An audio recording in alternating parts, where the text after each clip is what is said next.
Hi, my name is Kahle, and we're here today to talk about teen pregnancies and the effects that it has on the community.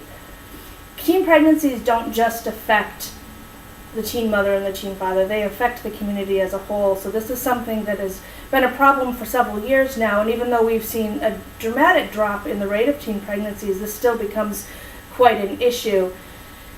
Odds are somebody you know at some point has become a teen mother or a teen father, so this is something that you really don't have to look very far to see that there is a problem with it. The three things that we're going to cover today are going to be the rates and statistics for teenage pregnancies. The second thing is the effect on the community that it has financially and taking up the resources that we have. And the third thing is what can we do as a community to help solve this problem.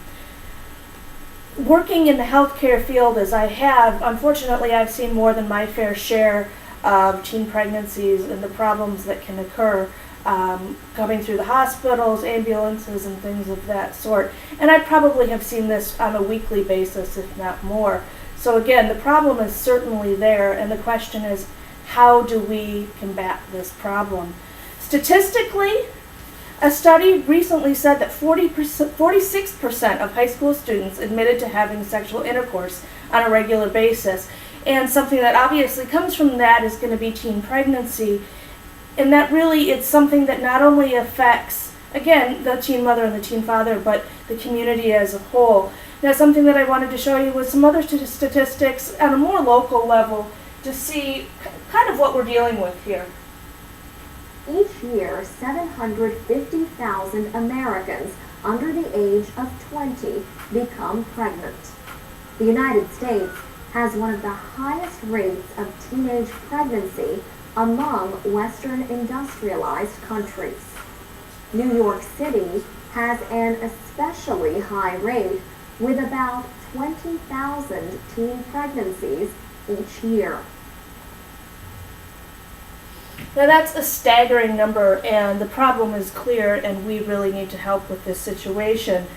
Again, as we had talked about, this is not something that just affects the local family, it affects the local community. And, you know, things that are the resources that teen parents have to end up using are things like WIC, welfare, counseling, and then financially this whole ordeal can add up to quite a bit.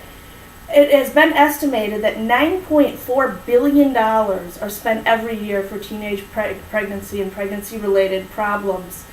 That's just in America. And for the average taxpayer, that adds up to $1,600 a year that are funds specially set aside to help teens in pregnancy. And if we were able to lower this number, obviously financially, the burden would go down as well. 1 Corinthians 6:18 says, "Flee from sexual immorality. Every other sin a person commits is outside of the body, but sexually immoral person sins against his own body." We're a Christian community, and God has called us to step up and to help this problem. And if we aren't part of the solution, we're part of the problem. Now, what are the things that we can do as a community to step up and help?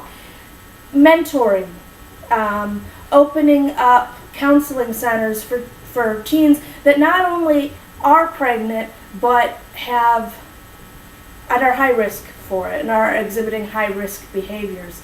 Other things, being able to share the gospel with these at-risk children, to be able to go in and share the love of the Lord and educate them on not only what the world says, but more importantly, what God says and what God's rules and regulations are for sex outside of marriage, which clearly is not condoned in the Bible.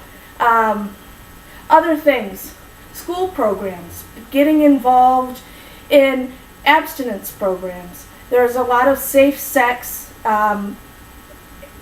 pregnancy centers and things of that sort, but really what we really need to be looking at, and the big problem is teens are just not staying abstinent. We know that from the rates and statistics that teens aren't using birth control properly, and odds are that's probably not going to get much better. we really need to be teaching abstinence and staying away from sex until marriage. This is really the only way to combat the problem of teenage pregnancies and be able to prevent other things as well. The Lord tells us over and over, it's not just the rules that I've put in place, it's for your own good. And sex outside of marriage can lead to things like teen pregnancies, which obviously we know can cause huge hardships outside of marriage, and it can be a difficult thing to overcome. Right now, only 2% of teen moms have a college degree by the time that they're 30, as opposed to 25 to 30% right now in our current state. So that's just something to think about. God calls us to step up and make a plan and make a solution for these problems. And I just thank you for listening today, that we talked about the rates and statistics, the impact that it has on society, and what we as Christians can do about it. Thanks. Have a great day.